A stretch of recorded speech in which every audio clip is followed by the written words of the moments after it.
Hello guys, welcome to day 2 of real estate series. તો આજે આપણે સમજીશું રેસિડેન્શિયલ અને કોમર્શિયલ પ્રોપર્ટી વિશે.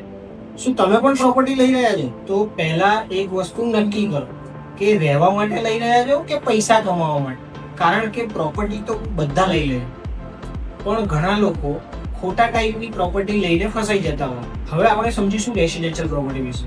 તો રેસિડેન્શિયલ એટલે ઘર, ફ્લેટ, બંગલો. એ તમને આપે છે સેફટી, ફેમિલી કમ્ફર્ટ અને લોંગ ટર્મ સ્ટેબિલિટી. આ ડીલનો ડિસિઝન. અને કોમર્શિયલ એટલે શોપ, ઓફિસ અને શોરૂમ. આ તમને આપે છે રેન્ટ, કેશ ફ્લો અને રિટર્ન. અને આનું ડિસિઝન દિમાગથી લેવું પડે.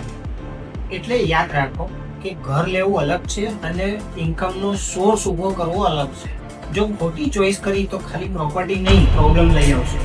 365 days of real estate series. હું છું તમારા રિયલ એસ્ટેટના દરેક પ્રશ્નનો જવાબ.